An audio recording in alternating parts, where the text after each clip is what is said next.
Good morning and welcome to our last video of the year. So it's December 2025, whenever you're watching this video, but for us, it's our last day before we have our Christmas shutdown, and today we've been working on this 2025 Carrera 244. Not a Porsche Carrera, just a Carrera, Swift Carrera. So this 2025 vehicle has already been to see us for some steps. Hopefully don't look down because they're really muddy today, but due to some other complications, then the vehicle has come back to us for a new dual lens high level camera and a 6.5 inch monitor. What we do is this on a regular basis. Now, we've recently done a video about some bread and butter stuff for us. We see loads of vehicles coming to us for a camera and monitor solution because you've got a nice vehicle like this. Some of them don't have any reversing cameras. Some of them have got the factory head unit that you now can't integrate with whatsoever. But most importantly, you all say the same. What I would like is when I'm driving, I want to see what's behind me on a screen without only being able to put it in reverse gear and seeing a reversing image. So that's what we've done today. So join me around the back. We'll show you the camera, talk about how we fitted it, why we use it.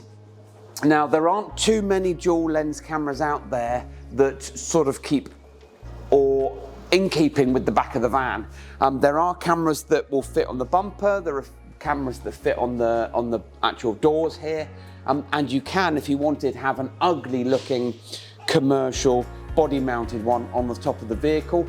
This one is a simple aftermarket high level brake light camera, dual lens. The rear facing view is what's going to pick up behind you whilst you're driving. The one that is facing the back of the van or the doors is the one with the night vision LEDs built in, so that when you're in low light levels, in addition to the reversing lights as well, this is going to help you give you a better, clearer, brighter picture.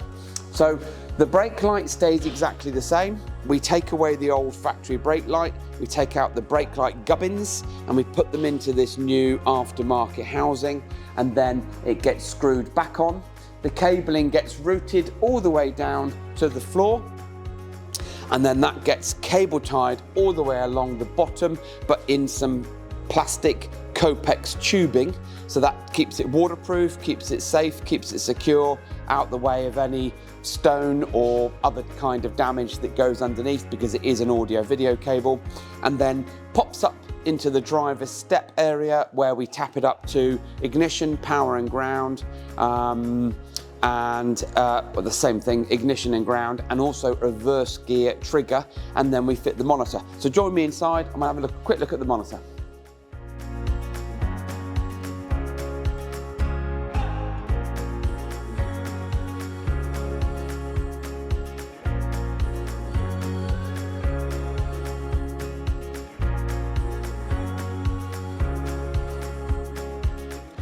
As you can see, really nice and neat. This 6.5 inch monitor is far more refined than the majority of ones that we've seen on the market and have previously used, and it's just perfect.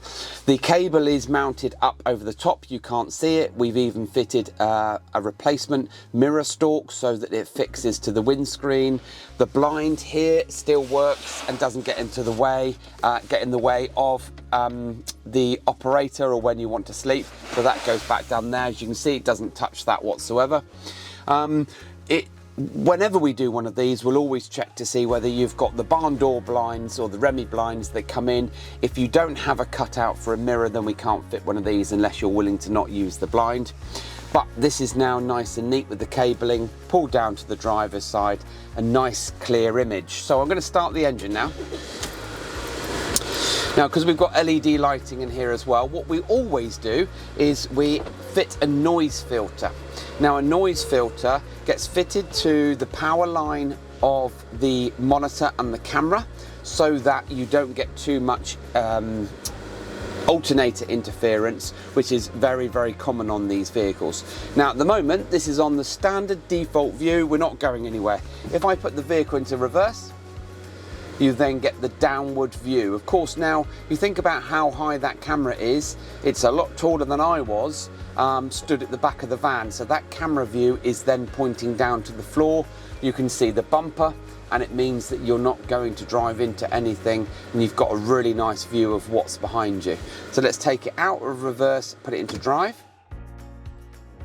and then you've got your rear facing view. Of course, all of these views are customizable, so you can move the views up or down to suit your tastes or needs. And of course, then when you take the ignition key out, it switches off. So what I'm going to do now is hopefully, if Sammy the cameraman can hold on to the camera, I'm just going to reverse the vehicle out of the building just to show you, give you an idea.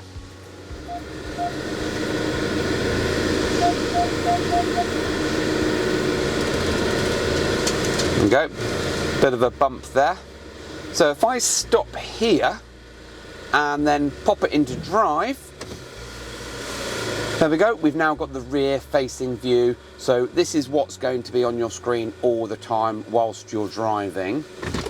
And that just gives you the peace of mind knowing what's going on behind you. It's not recording, it's just a live image. So if you're interested in either the high level brake light camera and the monitor as a combination or a bundle, please do get in touch with us. Website links in the bio. It gets supplied and fitted expertly here by us. Takes just over half a day to do. If there's two fitters or if there's just one fitter, then it takes just around about a day to install. But as usual, quality standards from us, so please do get in touch with us. Contact forms on our website, and we'd love to hear from you. So thank you for watching, don't forget to subscribe, and see you on the next video.